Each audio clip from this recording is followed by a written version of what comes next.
Hello guys, मैं विकास zenith academy में आपका स्वागत करता हूं। जैसे कि मैं पहले से ही ज्योग्राफी की श्रृंखला चला रहा था और उसका ही चैप्टर मैं आज लेके आया हूं, प्राकृतिक वनस्पति। ठीक है, प्राकृतिक वन या प्राकृतिक वनस्पति। इस चैप्टर में कहां से प्रश्न आते हैं, किस तरीके से प्रश्न पूछे जाते हैं और कौन कौन से प्रश्न एग्ज़ाम के दृष्टिकोण से महत्वपूर्ण हैं, वो हम आज इसमें चर्चा करेंगे। ठीक है, सबसे पहले क्या होता है, जैसे कि प्राकृतिक वनस्पति है या वन है, सबसे पहले हमें इसकी परिभाषा पता होनी चाहिए कि प्राकृतिक वनस्पति की परिभाषा क्या होती है। ठीक, इस परिभाषा की हम बात करते हैं। सबसे पहले तो परिभाषा होती है बिना किसी मानवीय हस्तक्षेप के जो पेड़ पौधे स्वतंत्र रूप से उगते हैं वो किसके अंतर्गत आते हैं, प्राकृतिक वन के अंतर्गत आते हैं। यानी कि मूल रूप से स्वतंत्र, जैसे कि घास है, जो वन मूल रूप से बिना किसी बाहरी हस्तक्षेप के उगते हैं, उन्हें हम प्राकृतिक वन कहते हैं। ठीक है, ये तो हुई परिभाषा।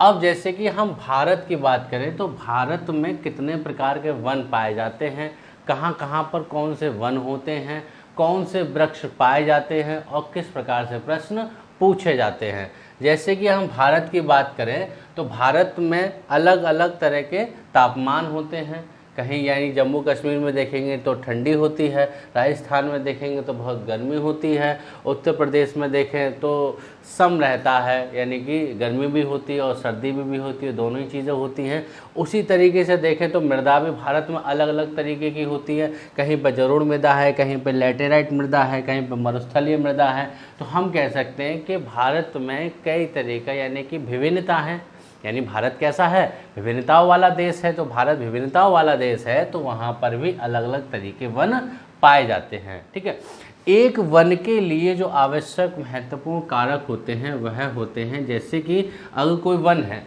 या कोई पेड़ है उसके लिए कौन कौन से कारक चाहिए होते हैं। जैसे कि सबसे पहले वर्षा, यानी कि पेड़ किस पर निर्भर होते हैं, मैं कहूँ तो किस पर निर्भर होते हैं, वर्षा पर निर्भर होते हैं, वहाँ के तापमान पर निर्भर होते हैं, वहाँ की मृदा पर निर्भर होते हैं, ऊंचाई पर निर्भर होते हैं और समुद्र तल पर निर्भर होते हैं।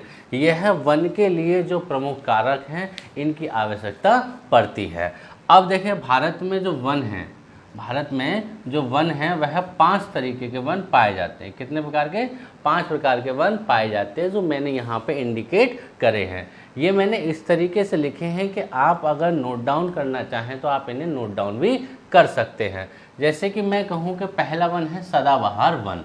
ठीक है, अब सदाबहार क्या होता है, एवरग्रीन। ठीक है, अगर हम देखें तो किताबों में यहाँ पर उष्णकटिबंधीय भी लगा होता है। यानी जलवायु का जब चैप्टर पढ़ते हैं तब उसमें शीतोष्ण कटिबंधीय, उष्ण कटिबंधीय, तो मैं आपको एक फॉर एग्जांपल से समझाता हूँ कि उष्ण कटिबंधीय और शीतोष्ण कटिबंधीय क्या होता है। जैसे कि ग्लोब पर सभी जानते हैं कि 3 रेखाएं खींची गई हैं, ये 0 अक्ष यानी 0 डिग्री पर, और जैसे कोई मतलब बहुत सारी किताबों में 30 डिग्री भी ले लेते हैं और 23.5 भी ले लेते हैं, तो हम यहाँ पे 23.5 लेंगे।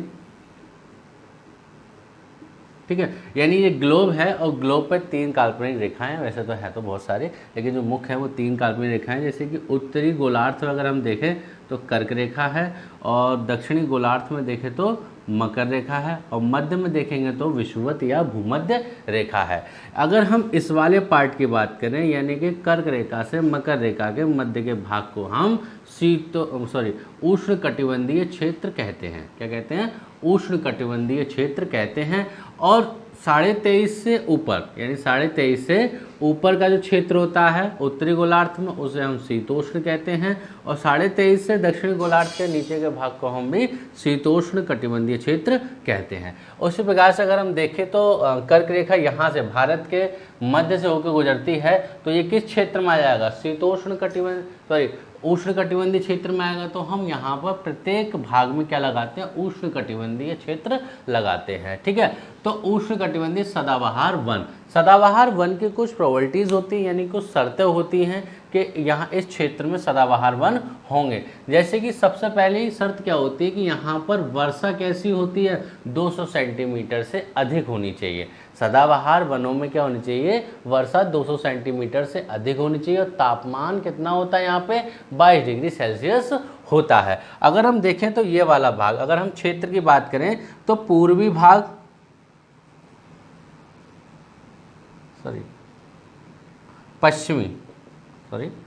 पश्चिमी घाट और आपका पूर्वी हिमालय, ठीक है।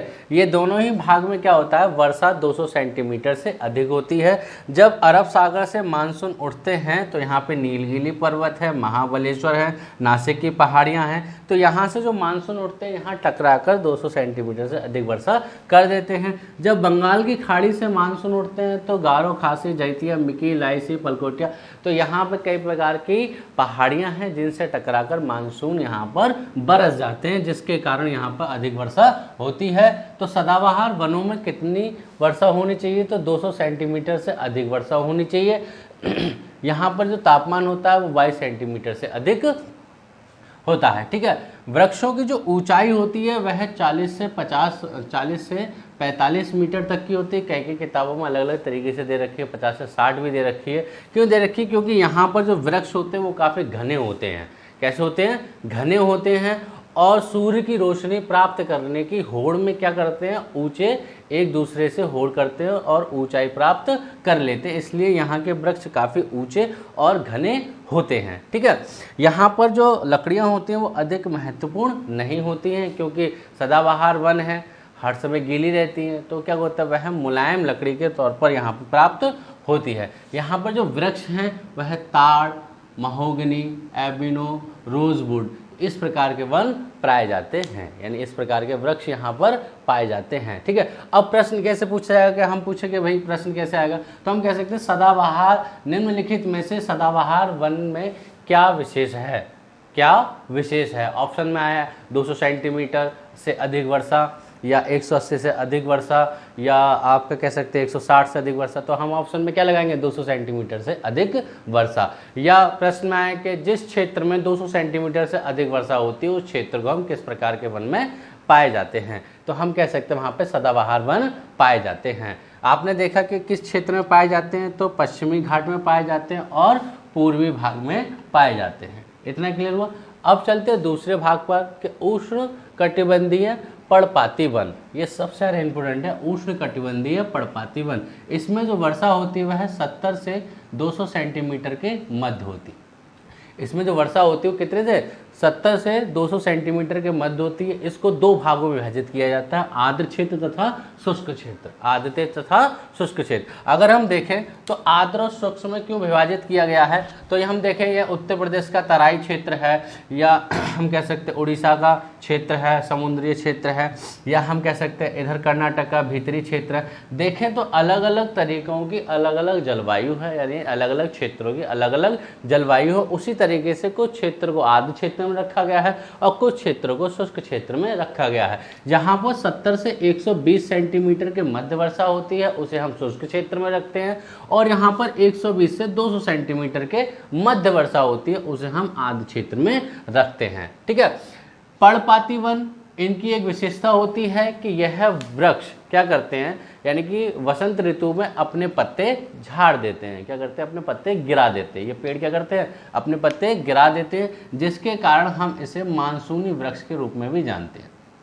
किस रूप में जानते हैं, मानसूनी वन के रूप में भी जानते हैं। अगर प्रश्न आया कि निम्नलिखित में से मानसूनी वन से क्या, यानी मानसूनी वन को क्या कहते हैं, ठीक है, तो पर्णपाती वन यानी दो नाम है, यानी उष्ण कटिबंधीय पर्णपाती वन तथा उष्ण कटिबंधीय मानसूनी वन। तो हमने ये समझा कि आर्द्र क्षेत्र क्या होता है, शुष्क क्षेत्र क्या होता है, तथा भारत के सर्वाधिक क्षेत्रफल में उष्ण कटिबंधीय वन पाए जाते हैं। यानी भारत के सर्वाधिक क्षेत्र में क्या पाए जाते हैं, यानी कि पर्णपाती वन पाए जाते हैं। जैसे कि उत्तर प्रदेश सभी क्षेत्र, देखिए आप देख रहे हैं गोल गोल जो रिंग मैंने किया है ये आपका पर्णपाती या मानसून वन है, ठीक है। इतना क्लियर हुआ।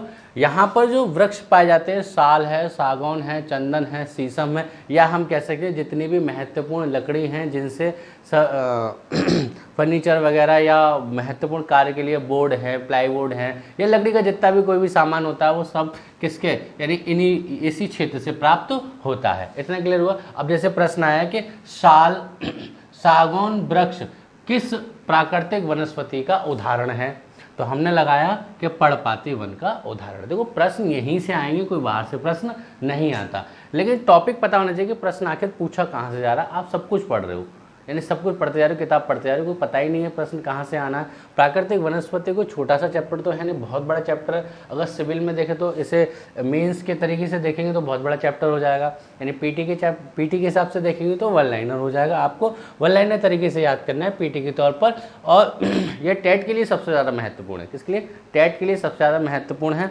अब यूपी SSS पैट लगी गया है, जिसमें मैथ नामात्र हो गई है, तो जीएस सबसे ज़्यादा हो गई है, तो जीएस पे आपको अधिक ध्यान देना है। तो यहाँ से दो आपको चीज़ें क्लियर हुई, यानी कि एक सदाबहार वन मैंने आपको पढ़ाया और आपका पर्णपाती वन पाया। तीसरा है मरुस्थलीय वन। तो मरुस्थलीय वन तो सभी जानते हैं भाई कि मरुस्थलीय क्या होता है, यानी कि यहाँ पर पानी नहीं होता, यानी वर्षा बहुत कम होती है, यानी जल क्या होता है बहुत कम होता है, वहाँ पर क्या होता है मरुस्थलीय वन होता है। ठीक है, अगर हम देखें तो राजस्थान का क्षेत्र, ठीक है, और राजस्थान का क्षेत्र, पंजाब का पश्चिमी क्षेत्र, ठीक है, गुजरात का पूर्वी क्षेत्र, तो ये सब किस में आते हैं? मरुस्थलीय क्षेत्र में आते हैं। किस में आते हैं? मरुस्थलीय क्षेत्र में आते हैं। यहाँ पर जो वर्षा होती है वह 70 सेंटीमीटर से कम होती है। कैसी होती है?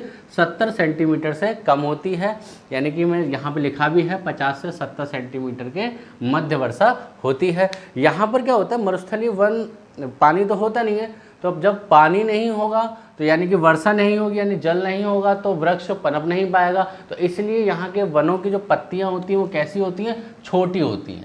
यहाँ की जो वृक्षों की पत्तियाँ होती हैं कैसी होती हैं? छोटी होती हैं, लेकिन जड़ें कैसी होती हैं? लंबी होती हैं। जड़ें कैसी होती हैं? लंबी होती हैं। कैसी होती हैं? जड़ें लंबी होती है, तथा वृक्षों की छाल कैसी होती है? मोटी होती है। वृक्षों की छाल इसलिए मोटी होती है क्योंकि जो सूर्य से आने वाली किरणें हैं, यानी सूर्य से आने वाली जो ऊष्मा है उसका क्या कर सके? अवशोषित कर सके। छोटी पत्तियां इसीलिए होती है क्योंकि ये प्रश्न पूछा भी गया यूपीएससी में कि मरुस्थलीय वन की एक विशेषता बताइए, यहाँ के पत्तियां और जड़ें लंबी क्यों होती हैं? क्योंकि ये जल संरक्षण करते हैं। क्या करते हैं? ये जल संरक्षण करते हैं, यानी कि इनकी जो विशेषता होती है यह जल संरक्षण के लिए होती है, जल को एकत्रित करके रखती है। क्या करती है? जल को एकत्रित करके रखती है। ठीक है, यहाँ पर जो वृक्ष पाए जाते हैं वह बबूल है, खजूर है, नागफली है, यानी हम देखें तो कांटे युक्त जितने भी वृक्ष होते हैं वो सब किस में पाए जाते हैं?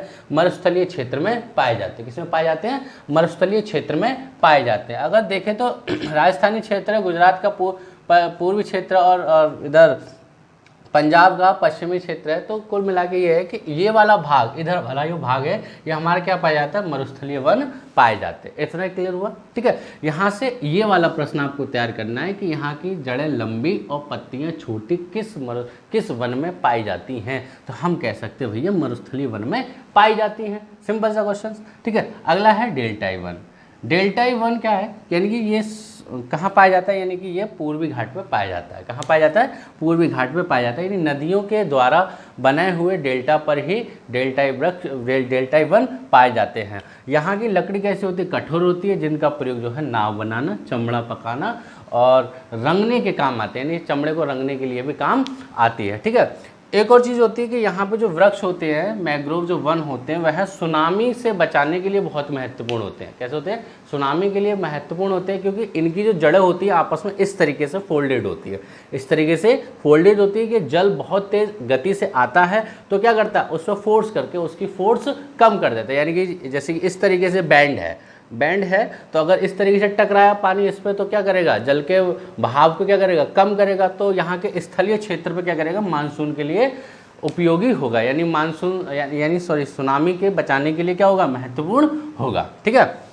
डेल्टाई वन समझ में आया कि क्या होते हैं? यानी नदियों के द्वारा बनाए गए डेल्टा, नदियों के द्वारा बनाए गए डेल्टा। अगर मैंने नदियों के चैप्टर में आपको पढ़ाया भी था कि पूर्वी घाट पर सबसे ज़्यादा नदियाँ बनती हैं और कहीं ना कोई सी नदी एक डेल्टा का निर्माण करती है, यानी मैंग्रोव वन। तो मैंग्रोव वन नदियों के द्वारा बनाए जाते हैं, जिसे हम डेल्टाई तथा मैंग्रोव वन भी कहते हैं। यहाँ पर जो वृक्ष होते हैं वो गौरगेनी, नारियल, नीपा, सुंदरी वन से आपको पता है कि यहाँ पर गंगा नदी और ब्रह्मपुत्र नदी, गंगा नदी और ब्रह्मपुत्र नदी के से क्या बनता है? सुंदरवन डेल्टा का निर्माण होता है। किसका?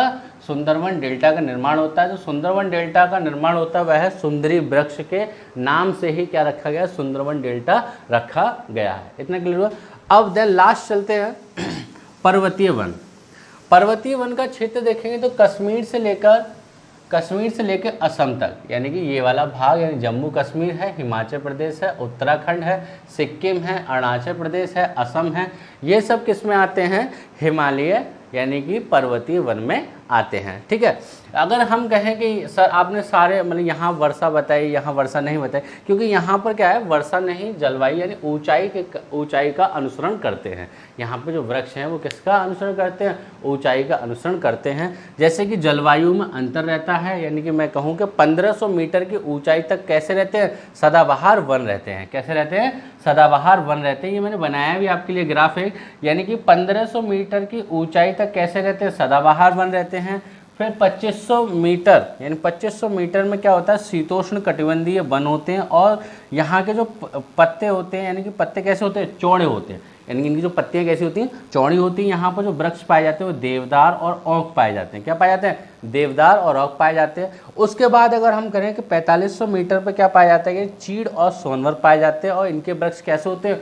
कोणधारी होते हैं। जैसे कि आपने हॉलीवुड की मूवियाँ देखी होंगी, तो उनमें जो वृक्ष पाए जाते हैं वो कोणदार होते हैं। कैसे होते हैं? इस तरीके से होते हैं, इस तरीके से। यानी कि हम कह सकते हैं कि ये प्राकृतिक का अनुसरण करते हैं। प्राकृतिक का अनुसरण किस प्रकार से करते हैं? यानी कि इन पे जो स्नोफॉल होता है, वर्षा यानी कि बर्फ़ जो गिरती है तो यहाँ से सीधे रपक जाती है, यानी कि फिलस यानी स्लिप हो जाती है। जिसके स्लिप इसलिए हो जाती है क्योंकि अगर झाड़ नुमा होगा, इस तरीके से होगा, इस तरीके से। अगर यदि कोई पेड़ होगा, जैसे नीम का पेड़ है, पीपल का वृक्ष है, तो अगर हम पेड़ देखें तो बर्फ़ गिरी है, तो अगर तेज आंधी में ही गिर जाते हैं, अगर उनके ऊपर बर्फ़ जम जाएगी तो वो तो वैसे ही टूट जाएंगे। तो इसी प्रकार से क्या किया, इन पेड़ों ने अपने आप को प्रकृति के अनुसार ढाला। तो किस तरीके से? यानी कोणधारी वन पाए जाते हैं। जैसे आपके में प्रश्न आया कि कोणधारी वन कहाँ पाए जाते हैं? कोणधारी वन कहाँ पाए जाते हैं? तो पर्वतीय वन या हिमालय वन में पाए जाते हैं। ऊंचाई के आधार पर क्या करते हैं? ये अनुसरण करते हैं। किसका? ऊंचाई का अनुसरण करते हैं। जलवायु में अंतर रहता है। यहाँ पर जो वृक्ष पाए जाते हैं वो सोनवर,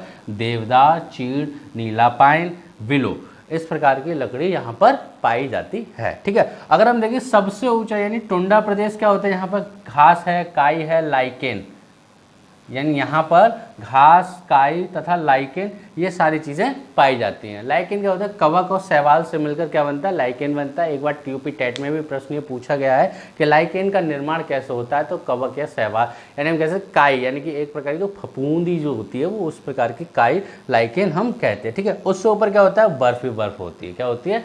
बर्फ ही बर्फ होती है, जिसे हम टैगा प्रदेश या टुंडा प्रदेश के नाम से जानते हैं। ठीक है, ये थे प्राकृतिक वनस्पतियों के प्रकार: सदाबहार वन, पर्णपाती वन, मरुस्थलीय वन, डेल्टाई वन और पर्वतीय वन, यानी 5 प्रकार की वनस्पति पाई जाती है। इससे कुछ अलग हटके प्रश्न होते हैं कि जैसे कि वनों के संरक्षण में ही कई प्रकार नीतियाँ बनाएंगी। जैसे कि अगर हम बात करेंगे सबसे पहले वन नीति कब बनाई गई, तो 1894 ईस्वी में अंग्रेजों के काल में सर्वप्रथम वन संरक्षण के लिए एक कार्य बनाया गया। लेकिन सबसे महत्वपूर्ण जो नीति थी वह कौन सी थी? भारतीय वन नीति 1988 की। कौन सी थी? भारतीय वन नीति राष्ट्रीय वन नीति 1988, जिसमें ये निर्धारित किया गया कि भारत के भौगोलिक क्षेत्र पर कितने प्रतिशत? 33% वन लगाए जाएंगे। कितने प्रतिशत? 33% वन लगाए जाएंगे। लेकिन भारत में जो वन है वो कितने हैं? 25.3% है। अब तो खैर बढ़ गया होगा क्योंकि पुरानी रिपोर्ट है, 2019 की रिपोर्ट के अनुसार है ये। 2019 की रिपोर्ट के अनुसार के 25.3% भारत में वन पाए जाते हैं। यानी भौगोलिक स्ट्रक्चर पर कितने वन है? 25.3, यानी कि अभी हम बहुत पीछे हैं। आप लोगों से अनुरोध भी करूँगा कि एक वन ज़रूर लगाएं और फेसबुक पे अपलोड करें। ठीक है। दूसरा, अगर हम कहें कि संख्या के आधार पर सबसे ज़्यादा वन किस राज्य में पाए जाते हैं, तो मध्य प्रदेश, अरुणाचल प्रदेश, ठीक है, छत्तीसगढ़, ठीक है, और आपका मणिपुर, ठीक है, और आपका उड़ीसा। ठीक है, इस प्रकार से वन पाए जाते हैं। हमको ज़्यादा याद नहीं करना, केवल 3 ही स्लॉट तक पूछा जाता है, 3 ही स्लॉट तक याद करना है: मध्य प्रदेश, ठीक है, और आपका अरुणाचल प्रदेश और छत्तीसगढ़। अगर हम प्रतिशत के आधार पर बात करें कि प्रतिशत के आधार पर सबसे ज़्यादा वन कहाँ पाए जाते हैं, तो मिजोरम है, अरुणाचल प्रदेश है और मेघालय, ये वाला क्षेत्र। मैंने आपको बताया भी था कि यहाँ पर कौन से वन पाए जाते हैं? सदाबहार वन पाए जाते हैं। तो संख्या के आधार पर आपने देखा तो कहाँ पर है? मध्य प्रदेश है, ठीक है, अरुणाचल प्रदेश है, छत्तीसगढ़ है। प्रतिशत के आधार पर देखिए तो मिजोरम है और आंध्र प्रदेश है। ठीक है, कुछ अलग से भी प्रश्न पूछे जाते हैं, जैसे कि रेल के डब्बे किससे बनते हैं, कौन सी लकड़ी का प्रयोग होता है, या आप बीड़ी, जो अधिकांश लोग बीड़ी पीते हैं तो उनमें कौन सा पत्ता किस पेड़ का होता है। तो अगर हम बात करें तो कत्था, जो पान आप खाते हैं तो किस वृक्ष का होता है, तो खैर वृक्ष का होता है, यानी कत्था जो होता है वो खैर वृक्ष से लिया जाता है। ठीक है, बीड़ी यानी बीड़ी बनाने के लिए जो प्रयुक्त होता है वो तेंदू का पत्ता होता है। किसका पत्ता होता है, तेंदू का पत्ता होता है। ठीक है, और खिलौने बनाने के लिए जो बच्चों खिलौने बनते हैं वो किस लकड़ी के होते हैं, हल्दू लकड़ी के होते हैं। किसके होते हैं, हल्दू लकड़ी के होते हैं। ठीक है, वाद्य यंत्र जैसे बीड़ा वाद होता है, ये किस लकड़ी से बनाए जाते हैं, वालनट से बनाए जाते हैं। ठीक है, तो ये रहा प्राकृतिक वनस्पति और वन का चैप्टर, जिससे अधिकांश प्रश्न टेट में, यूपी SSSC में पूछे ही जाते हैं, और पूछे इस तरीके से जाते हैं जिस तरीके से मैंने आपको उदाहरण के तौर पर बताया है कि जैसे कि साल वृक्ष किस क्षेत्र में पाए जाते हैं, तो आपने बोला कि भाई सर पर्णपाती वन में पाए जाते हैं। ठीक है, दूसरा पर्वतीय वन की विशेषता बताइए, तो पर्वतीय वन में आपने देखा कि कोणधारी वन, यहाँ पे वन पाए जाते हैं, पत्ते कैसे होते हैं, बहुत चौड़े होते हैं। तो इस प्रकार से प्रश्न पूछे जाते हैं। सबसे ज़्यादा जो इम्पोर्टेंट है इसमें मरुस्थलीय वन है, सदाबहार वन है। अगर हमें ये दो याद हैं, क्योंकि ये इसलिए पूछे जाते हैं क्योंकि सबसे ज़्यादा विभिन्नता यहीं पर है, क्योंकि यहाँ पे जल है नहीं, यहाँ पे जल है नहीं, तो सबसे ज़्यादा विविधता कहाँ होगी, यहाँ पे मरुस्थलीय वन में होगी, क्योंकि वर्षा है नहीं, तो यहाँ पे बहुत कम वृक्ष होंगे। तो यहाँ के जो वृक्ष होते हैं वो जड़ें लंबी होती हैं और पत्तियाँ छोटी होती हैं, और जल का क्या करते हैं, संचरण करते हैं। क्यों करते हैं जल का संचरण, क्योंकि ये स्टॉक बना के रखते हैं, क्योंकि हो सकता है वर्षा ना हो, कब हो। तो इस तरीके से यहाँ से ये प्रश्न पूछा जा सकता है। दूसरा आपका डेल्टाई वन से प्रश्न पूछा जा सकता है कि नाव बनाने के लिए किस वन से लकड़ी मंगाई जाती है, तो हम कह सकते हैं प्राकृतिक वन यानी कि मैंग्रोव वन से लकड़ी मंगाई जाती है। ठीक है, तो इतना आई होप मैं समझता हूँ कि ये वाला चैप्टर आपकी समझ में आया होगा, और नहीं भी आया होगा तो आप कमेंट बॉक्स में बता सकते हैं, मैं दोबारा भी हम दोबारा भी इस चैप्टर को रिकॉल कर लेंगे एक बार फिर से। ठीक है, तो आज के लिए इतना ही, कल एक नई वीडियो लेके आएंगे। ज़्यादा से ज़्यादा सब्सक्राइब करें, शेयर करें, लाइक करें।